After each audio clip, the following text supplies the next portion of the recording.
All right, awesome. Hi, everyone. Thanks so much for joining us today. We're really excited to talk about how True Classic unlocked growth through Convergent TV.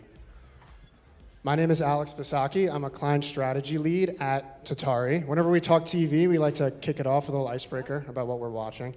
I'm currently watching Tokyo Vice on Max. It's quite good. I highly recommend it. Cool. Hey, everybody. I'm Paige Decker, Senior Vice President of Marketing at True Classic. I've been there about a year, and prior to that, I spent 6 years at Meta working with brands on their performance marketing. And the show I'm watching right now is True Detective Season 4. Good and choice. The Bachelor. That's And The Bachelor. Yeah. Good diversity there.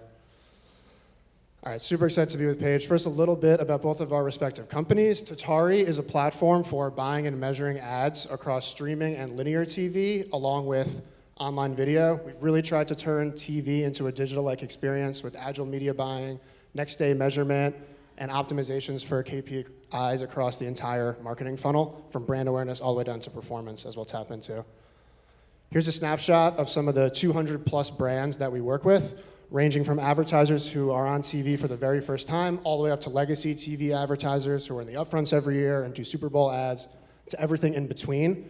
Some advertisers use our platform to buy TV themselves in-house, while some leverage our managed service offering, where you work with folks like myself and a dedicated team to optimize your strategy, both short-term and long-term, on TV. Paige, tell us a little bit about True Classic. Yeah, so True Classic is a men's apparel brand.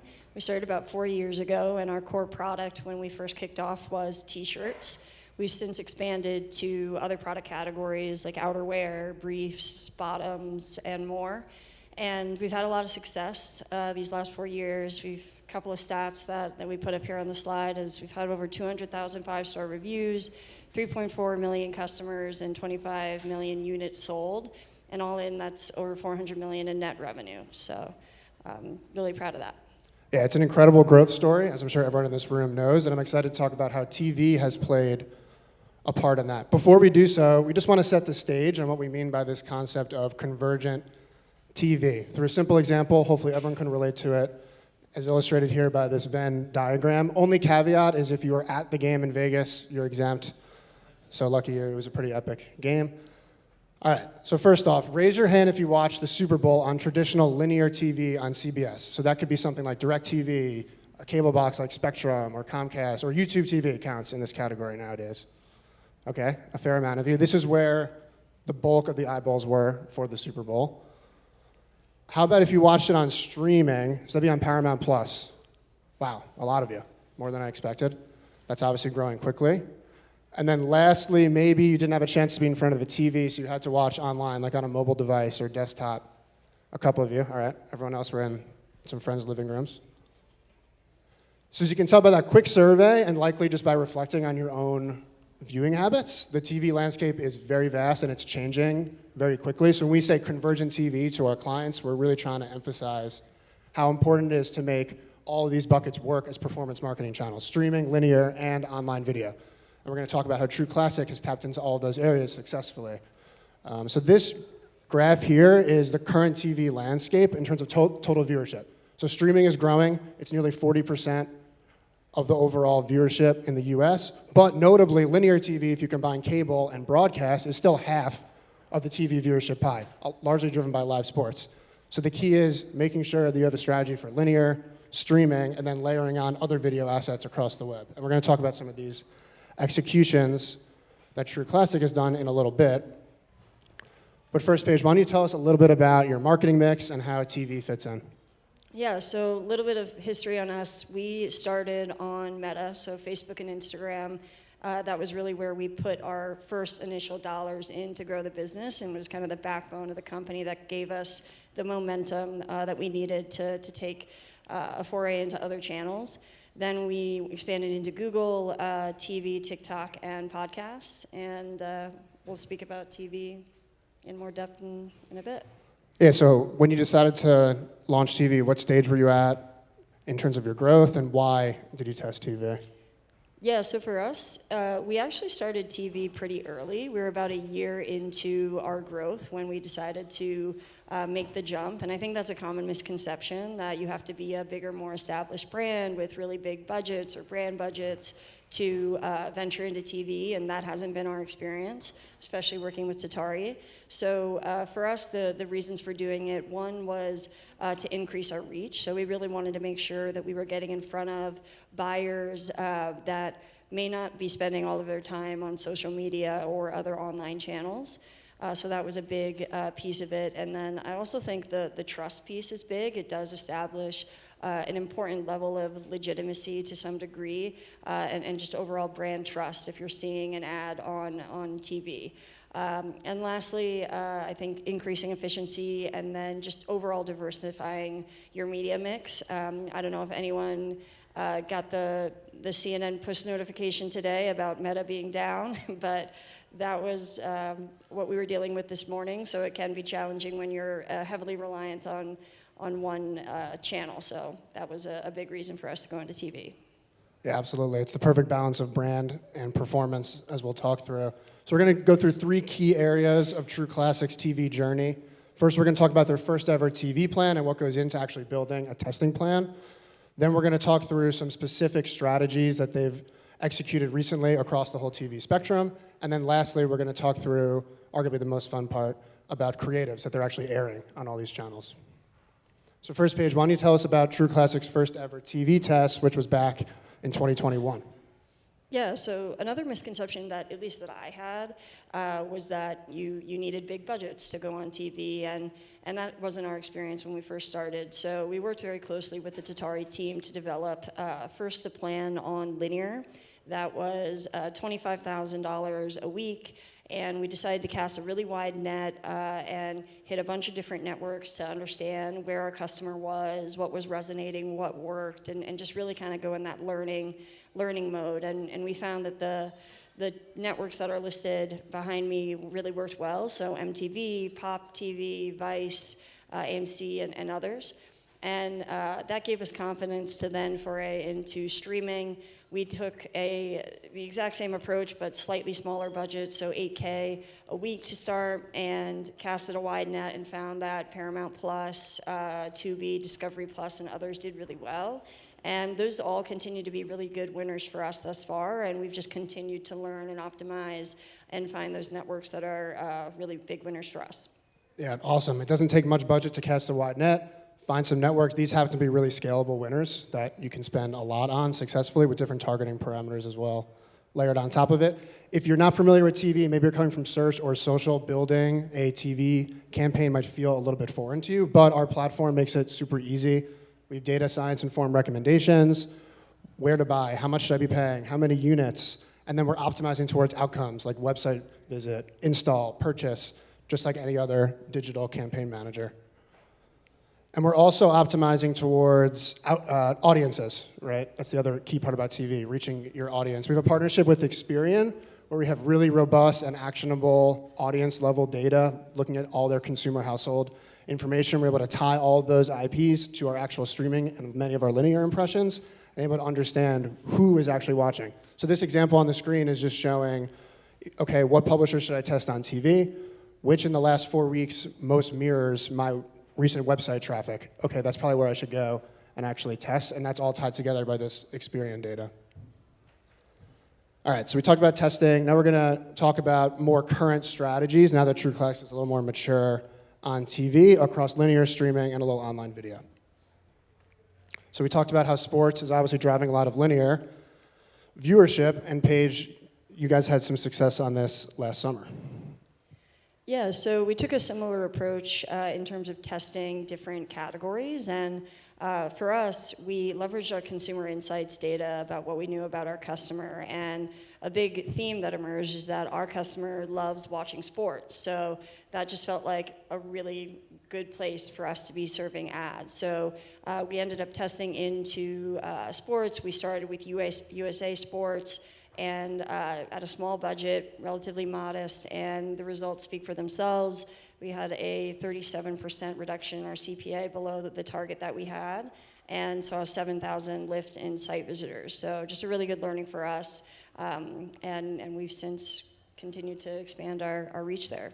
Yeah, for sure. I think a lot of people think to get into sports on TV, you need massive budgets. It's really not the case. Here, True Classic got in to live Premier League soccer, NASCAR, Olympic sports in a biddable environment.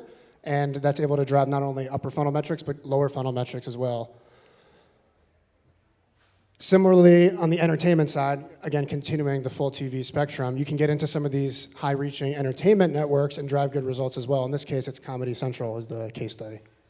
Yeah, this was another one that we leveraged some consumer insights data where we know that our customer responds really well to humor, and that's a very big part of our brand ethos. If anyone has seen our ads, you'll know that we try to infuse humor into it, and we'll show some ads in a few slides here if you haven't. And you can tell me later if you see me around if you think they're funny. Maybe they're not. But we decided to venture into comedy, starting with Comedy Central. We felt that would be a really good synergy of our brand humor and the network that we were pushing ads on, and saw really good results. So 18% below our CPA goal and a 3x ROAS. Really fantastic results, and again, really, really scalable channels. So we talked a little about linear, and now we'll talk about streaming. So this is looking at a few months ago in Q4 during the holiday shopping period, where we knew sports worked on linear. Again, we want to hit the full TV landscape, so you're targeting sports content on Paramount Plus, and it seems to have paid dividends.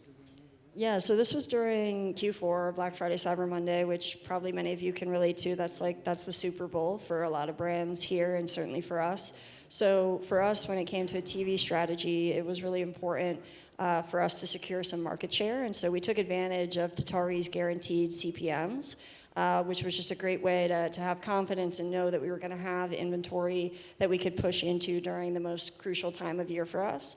And we saw really amazing results. So 62% CPA goal, or 62% below our CPA goal, and 53,000 additional site visitors to our website during Black Friday. So it was great. Awesome. And then another tactic during this time, we targeted content with sports. Also, we could also target by demo, right? So True Classics, a male skewing brand.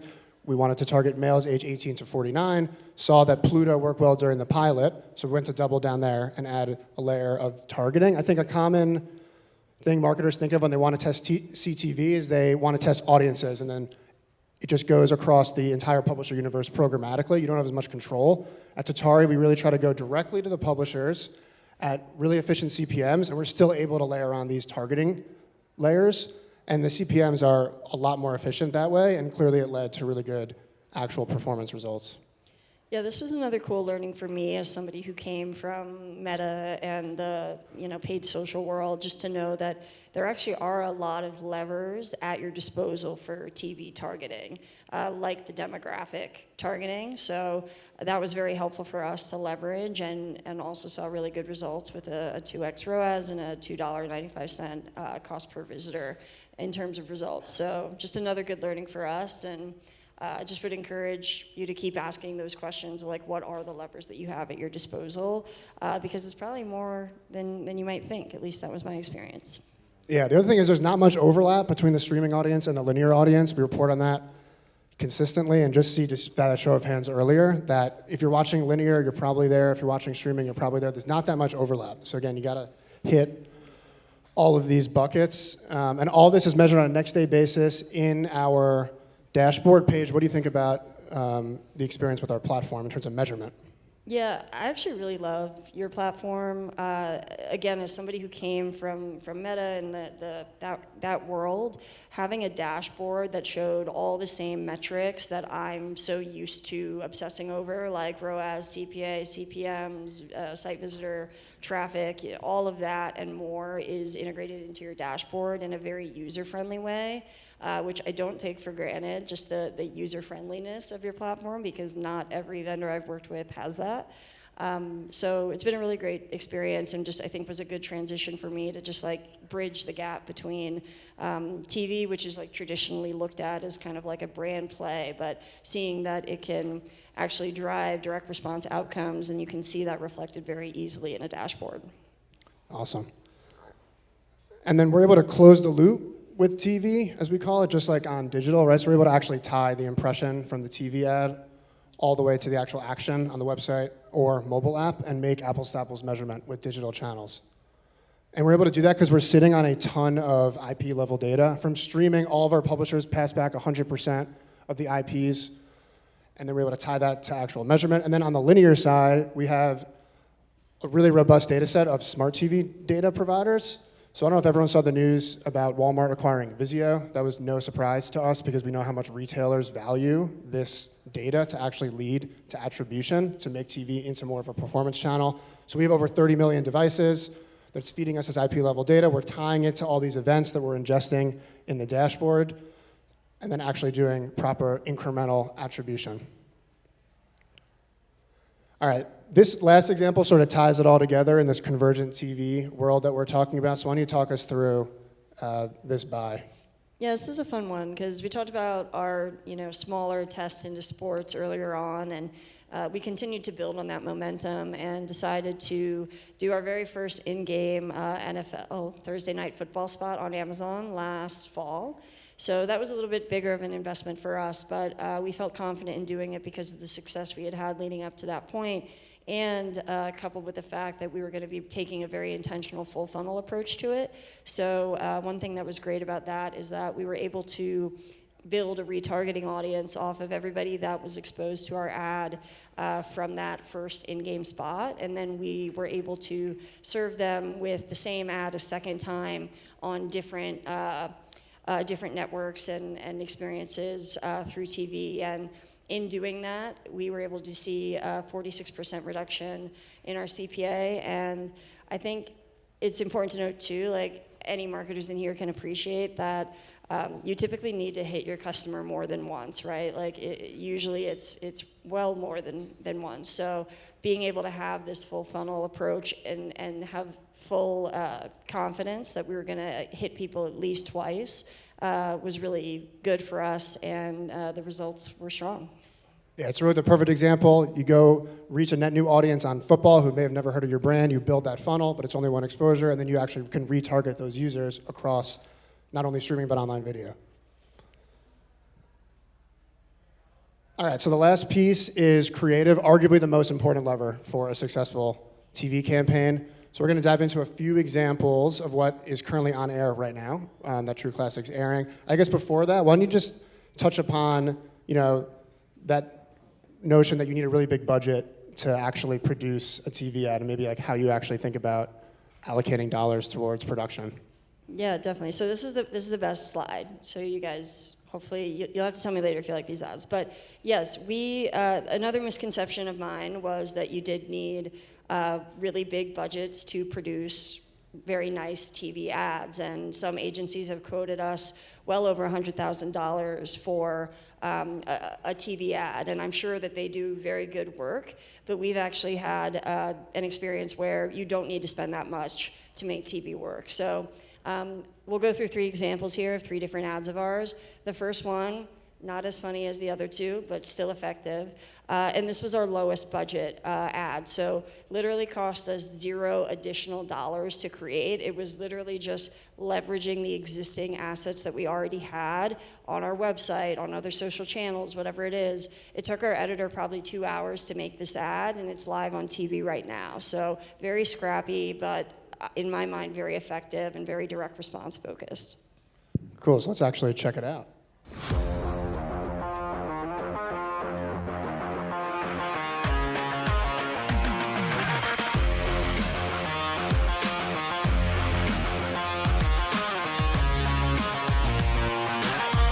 Awesome. All right. Next, how would you comment on what we're calling this mid-size budget type creative? Yeah, so this next one's been a big winner for us. One thing that we pride ourselves on is our creative, and so we have a great in-house team that is very intentional about how we produce assets and making sure that we do so as cheaply as we can. So this was an asset that was produced in-house, from the concept to the shooting to the editing, and to getting it live. And all in, we probably spent around $30,000 to develop this asset. So not nothing. Obviously, it's a bit of an investment, but it's far better than an $100K plus buy that you might get from somewhere else. All right, so let's check it out. I like this one. It's called T-Emergency. True Classic makes shirts you'll actually want to wear. A tighter fit around your arms and chest, but loosen the torso to make big guys look slimmer and slimmer guys look buffer. And hot guys look hotter. Flex. Good. Awesome. And then lastly, maybe a little more leaning upper funnel towards brand. What's your approach there? Yeah, so this one's actually my favorite ad that we have, and the two guys featured in it have been sort of recurring figures in a lot of our ads, which I think has also helped build some notoriety and brand recognition. So that was a strategy. But this one, you can see when you watch it, it's a 30-second spot. There's more of a story to it. There's more of an arc. There's more punchy humor. And a little bit more highly produced. So all in, this one probably cost us around $50,000 to $60,000, I would say. I don't know if that's the exact figure, but roughly in that range. So still relatively good, but I think, I mean, it's been such a big winner for us, both on TV and other channels as well. You're fired, Johnson! Why? It's not you. It's your shirt. But it's Casual Friday. Look at Gibson! He's wearing a true classic tee. It fits him tight in all the right places, but leaves the perfect amount of room in the front. I hate that guy. He looks so damn good in that shirt, he can basically do whatever the hell he wants around here. But how can Gibson afford premium t-shirts? He's the worst salesman here, and I don't even think he can read. Johnson, we all know Gibson can't read. But at least he knows that True Classic is completely affordable. I don't need to know how to read to know that over 200,000 people gave True Classic a 5 stars. Fantastic. And I just think another important thing to know when investing in creative is that these creatives can last for a really long time on TV. It takes years, honestly, in some instances to see burnout. And they can be repurposed. So we talked about Black Friday, Cyber Monday from an execution perspective in terms of placements, but how did you approach it from a creative perspective? Yeah, this is, I think, an important call out because, like we talked about earlier, everyone knows Black Friday, Cyber Monday is the most critical time of year. And for us, and I would apply the same thinking to all channels, you don't have to reinvent the wheel during this time of year. You want to find your existing winners, the assets that you have the most confidence and conviction around, and just repurpose them. So in our case, Teamergency has been a consistent winner for us for well over a year. It hasn't shown any signs of fatigue even now. And so all we did was change the outro. We had it be consistent with our Black Friday offer, updated the QR code to go to the right landing page, and it rinse and repeat. It was really easy, so it allowed us to really de-risk, have confidence going in, and that proved to be the right way to go. Perfect. Definitely the right choice. In approach, that wraps things up. We'd love to talk TV with you, and the first 20 people that come to our booth can get a True Classic gift card. Paige, what should they be in the market for with that $50? Yeah, so we're known for our t-shirts, as you saw in the ad, so I would definitely do that and think about maybe buying a pack since you get savings when you buy in bulk. And then our briefs are actually an unsung hero. They're our most highly rated products, so maybe those as well. I got one Tatari question. Please. How important is the QR code on this? Because I feel like, why don't regular TV commercials put QR codes on shit anymore? Yeah, I'll go first, and then I'm curious to hear about your specifics about the QR code. It doesn't make as much of an impact in terms of people clicking it or taking a photo as you might expect, but it's growing. I think TV is a second screen experience for some people, but it's not for others. But it does give you a good signal about another lever of almost fact-checking other attribution channels where you can actually get a better sense of the consumers that are actually going through the QR code and learning a little bit more about them. I'm curious the success that you've had with the QR code.